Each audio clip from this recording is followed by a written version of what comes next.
Hello, my name is Jeremy, and this is the True Crime Chronicles channel.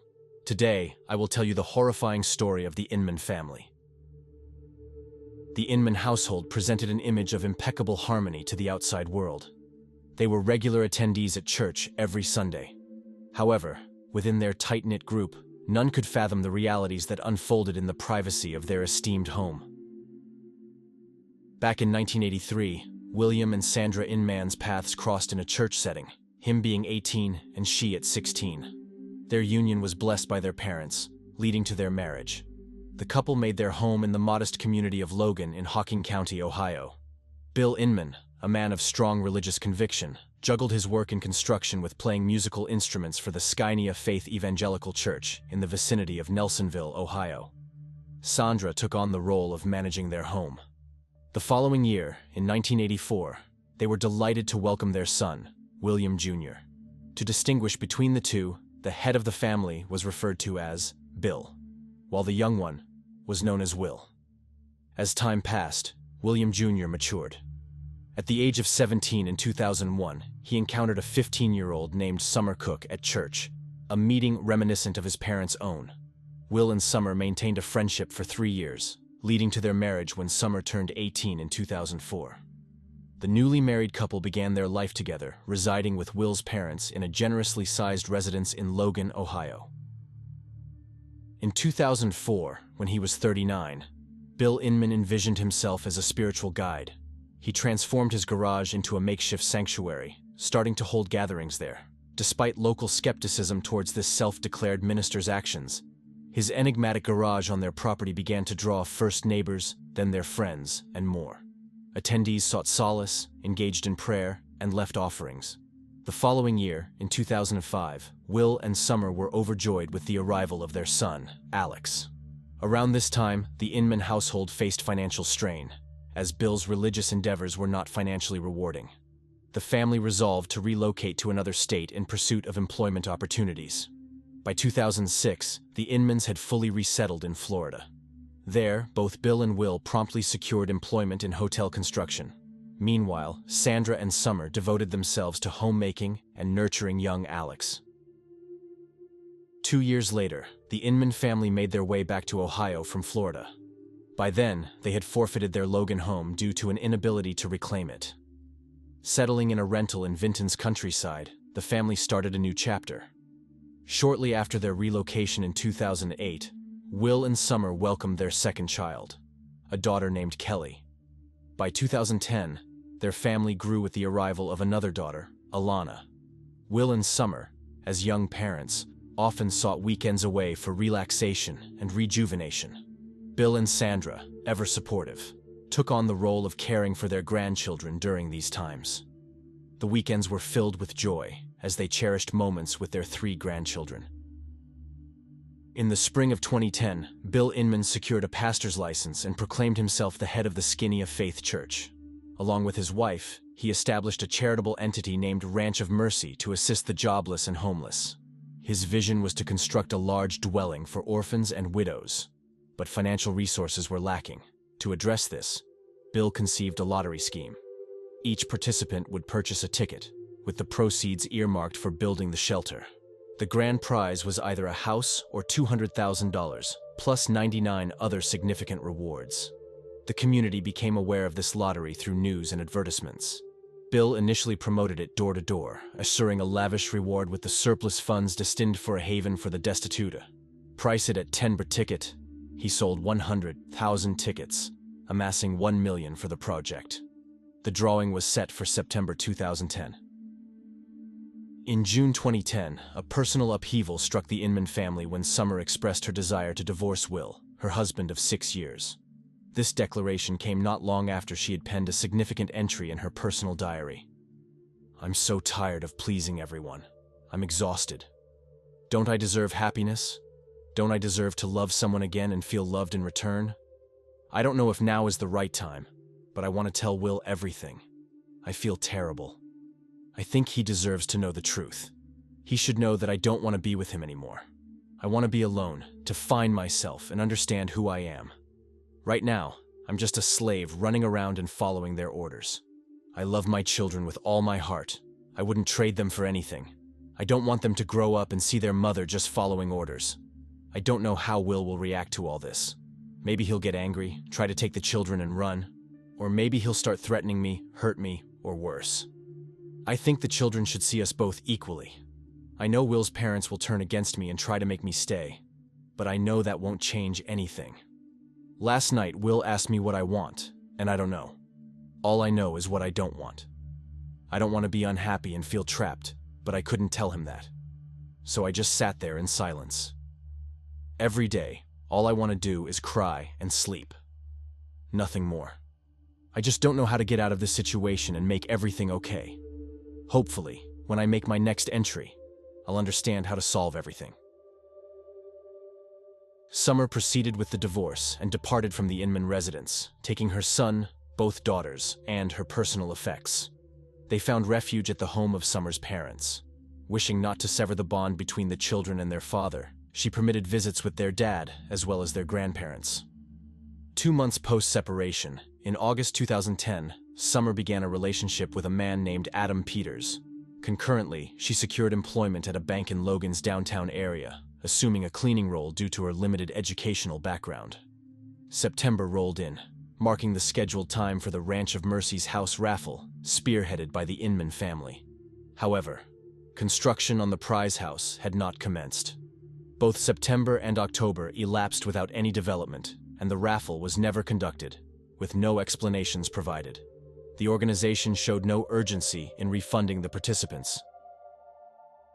On December 1, 2010, the Inmans were notified of the need to vacate their rented residence due to substantial unpaid rent. In response, Summer, accompanied by Adam, went to retrieve her remaining possessions from the Inman home. However, her entry, along with Adam's, was denied. This led Summer to alert the police, claiming that her estranged husband was intimidating her and obstructing the retrieval of her belongings. Upon police arrival, Will and his parents persisted in denying access. Will escalated the situation by threatening Adam and clashing with a police officer. Summer proceeded to file a legal complaint against Will. She reflected on their relationship, noting its idyllic nature prior to marriage, but lamenting a stark transformation post-marriage. Will's behavior reportedly became overbearing, exerting control over aspects ranging from her diet and household responsibilities to intimate matters. She was not permitted to sleep without his approval and was confined to their home, deprived of access to her phone and keys. Summer revealed Will's desire for a large family, his interest in polygamy, and his online activities on related websites, including posting inappropriate images. She also disclosed his threats of harm if she pursued divorce and mentioned the mysterious disappearance of her cats, which he nonchalantly attributed to them escaping through an open window, a claim he made with apparent amusement. Following Summer's allegations, Will presented his side of the story. He justified confiscating Summer's phone and keys, suggesting his suspicion of her infidelity. Regarding the cats, he explained that their wild behavior and damage to furniture and family members led him to relocate them to a shelter. Consequently, Will was subjected to a restraining order, prohibiting him from approaching Summer, and faced penalties and probation. Amidst this, a fierce battle for custody unfolded between the families. The Inmans lodged a police report against Adam Peters, describing him as a potential threat to the safety of Alex, Kelly, and Alana. Tragically, Summer's life was soon overshadowed by a dire event. On the night of March 22, 2011, 25-year-old Summer Inman was concluding her shift at the bank. She finished her cleaning duties after the office closed and stepped outside to dispose of the trash around 11 p.m. She had texted Adam, her partner, to meet up post-work, but he never encountered her. By 11:30 p.m., worried, Adam arrived at the bank. His search led him to an alley near the dumpster where he discovered Summer's personal items scattered on the ground: her phone, keys, and a still-playing music player with headphones. Nearby in the grass, he found her jacket. Adam promptly contacted Summer's parents, informing them of the situation and Summer's absence. He stressed the urgency of contacting the police. Initially, the parents reached out to the bank, speculating that Summer might have stayed for overtime work and misplaced her belongings. However, the security personnel were unaware of her whereabouts. Subsequently, they alerted the Logan police to report Summer missing, emphasizing her typically punctual nature and rare late stays at work. The police arrived at the scene where Summer's belongings were discovered, and they were met with accounts from 3 eyewitnesses who had observed her abduction from that location just an hour before. 2 women, who were out jogging in the evening, reported witnessing Summer as she went to dispose of the trash. At that moment, a white Ford Crown Victoria, operated by a blonde woman, pulled up. From the vehicle, 2 individuals clad in black balaclavas emerged. They forcefully grabbed Summer and pushed her into the car's back seat. Despite her resistance and screams for help, a bystander's attempt to intervene was thwarted when the blonde driver incapacitated him with pepper spray, forcing him to retreat. The car swiftly departed the area. The 2 jogging witnesses promptly headed to the nearest police station to report the incident. However, their account was initially met with skepticism by the police, who found their narrative peculiar and doubted its authenticity, suspecting it might be a fabricated story. The police reached the abduction site of Summer Inman merely an hour following the missing person report filed by her parents. However, their initial efforts did not lead to locating the missing 25-year-old. The news of Summer Inman's kidnapping rapidly circulated through all local media outlets, capturing the community's attention. A wave of Logan's residents, numbering in the hundreds, united in a concerted effort to locate her. As 3 days elapsed, the possibility of finding Summer safe and sound grew increasingly faint.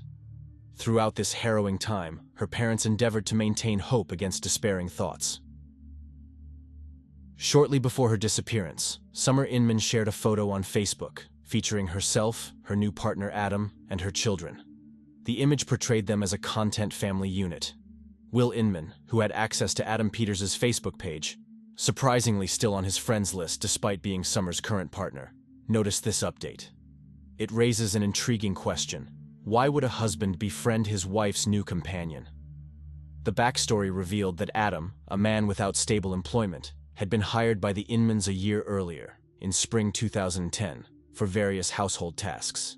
It was then that Adam and Summer crossed paths and developed a bond. Despite initial reluctance, Summer eventually reciprocated Adam's affections. Her diary entry reflects this internal conflict. When I looked into his eyes, I realized that the devil had taken over me. I didn't listen to what God was telling me. I tried to stop. My mind screamed, "Run! Get out of here now!" But instead, I stayed and let him embrace me, and then delve deeper. I am very sorry about this. I am guilty. This encounter signified the unraveling of Summer's life within the Inman family. Yearning for happiness and love, she initiated divorce proceedings, which were prolonged. 5 days before vanishing, Will contested the proposed spousal support per child monthly, suggesting a reduction to $50, given his annual earnings of just $6,000. Will and his parents sought full custody of the children, but their petition was rejected by the court. After losing contact with their grandchildren, Bill and Sandra visibly deteriorated, losing weight and clearly affected as those who knew them concurred that the grandchildren were the light of their lives. In March 2011, amidst the investigation into Summer's disappearance, the Inman family was located. They were found at the residence of Bill's 70-year-old mother in Jackson County, Ohio. Bill, Sandra, and Will collectively asserted their ignorance regarding Summer's abduction. The Inmans recounted that on the night of Summer's kidnapping, they were en route to Cleveland to view a new property. However, they encountered car trouble after 3 hours on the road, leading to an overnight ordeal of vehicular repairs on the roadside before returning to Logan the next morning. They maintained that their interactions with Summer were generally amicable with infrequent disputes. Yet, they attributed a shift in their familial harmony to Adam Peters' employment in their household. Describing this phase as challenging, the trio consistently portrayed Adam as a negative influence, alleging he was the catalyst for the disintegration of their previously harmonious, faithful, and tightly knit family. The investigation took a crucial turn when the police noticed a white Ford Crown Victoria at the Inman family's residence. Upon inspection of the vehicle, a GPS receiver was confiscated. Subsequent examination revealed that on March 22nd, the day Summer was abducted, this car was in Logan. The GPS was deactivated at 5:30 p.m. that evening and reactivated the next morning, again in Logan, contradicting the Inman's claim of traveling to Cleveland. Phone records further corroborated that all 3 family members were in Logan on both March 22nd and 23. additional inquiries revealed that on the morning of March 23rd, around 7:30 a.m., the Inmans were at a car wash, engaging in a thorough interior cleaning of the vehicle. Bill, Sandra, and Will were all present, but Summer was notably absent. Following the car wash, they visited an auto shop in Cleveland for a tire change. A shop employee noted the peculiarity of Bill opting to replace nearly new tires with used ones, rationalizing his choice as a mere dislike for his current tires. There was also evidence that the Inmans attempted to modify the car's appearance. Notably, Bill had removed a police spotlight previously mounted on the driver's side door next to the side mirror. Bill, Sandra, and Will Inman were apprehended and brought in for interrogation. Prior to their arrest, Bill assured his elderly mother of their innocence, attributing the situation to a test from the devil. Throughout the questioning, the trio consistently proclaimed their unawareness of Summer Inman's abduction and the identity of her kidnapper. However, after several hours, and faced with the possibility of capital punishment if convicted, Sandra Inman's resolve faltered. She eventually capitulated and disclosed the truth. Sandra confessed that they were responsible for Summer's abduction on the night of March 22nd, with Bill and Will disguised in black masks. She admitted that the initial plan, which she orchestrated, was merely to abduct and intimidate Summer. However, she acknowledged that events had taken an unexpected and tragic turn. According to Sandra's confession, when Summer was forcibly placed in the car's back seat, Will restrained her with plastic ties around her neck, hands, and feet, intending to frighten her into granting him access to their children. As the situation escalated, Will realized that Summer was on the brink of unconsciousness. In a panic to release her, he desperately searched for a knife, shouting to his mother, "Oh my God, Mom, where's the knife? I can't find it." Amidst their collective fear and frantic search for the knife, the dire situation worsened. Summer ceased breathing and tragically passed away. Sandra maintained that their objective was never to take Summer's life. They merely sought a resolution to their custody dispute and hoped to ensure regular visits with their grandchildren. On March 29, 2011, a week after the kidnapping, Sandra Inman disclosed the concealed location of the body. Summer's remains were discovered in a well within a septic tank on the grounds of Skinnea Faith Church near Nelsonville, roughly 30 kilometers from her workplace. Bill Inman had been involved in the church's construction, which held personal significance as the venue where he and Sandra had wed 28 years earlier. The Inmans had been regular attendees at this church, with Bill participating in the musical ensemble. The police uncovered the well by removing a concrete slab and unscrewing 6 bolts from the metal lid. Upon opening it, they immediately encountered Summer's legs. She had been cast headfirst into the septic tank, still clad in her work attire. Her black t-shirt bore the ironic inscription, "I don't have anger issues, I have issues with idiots." The forensic examination confirmed that Summer had succumbed to strangulation. Apart from the evident marks on her neck, hands, and legs, indicative of being restrained, no other injuries were found on her body, underscoring the specific cause of her tragic demise.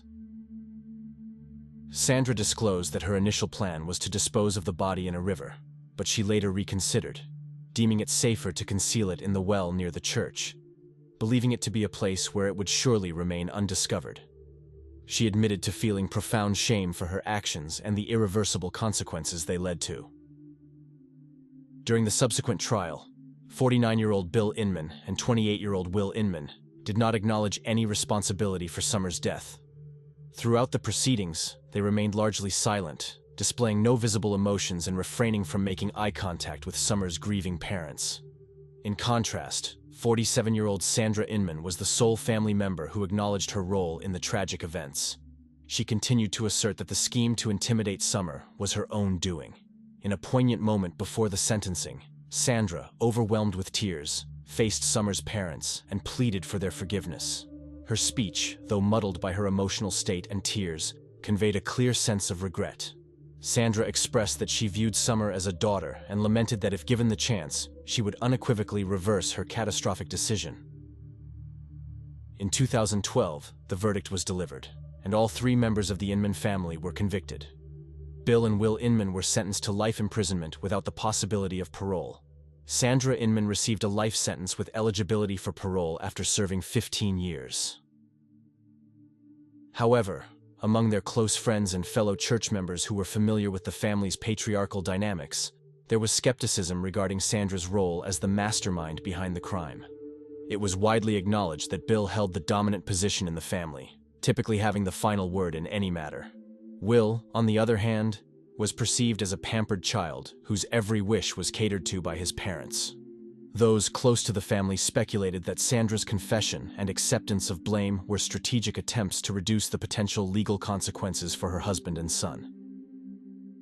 Alex, Kelly, and Alana are still being raised by the family of the deceased Summer. For a long time, they couldn't explain to the grandchildren where their mother, father, grandmother, and grandfather had gone. If you found this story interesting, please like the video and subscribe to the channel. Also, don't forget to write your opinion in the comments. This was Jeremy. See you in the next video.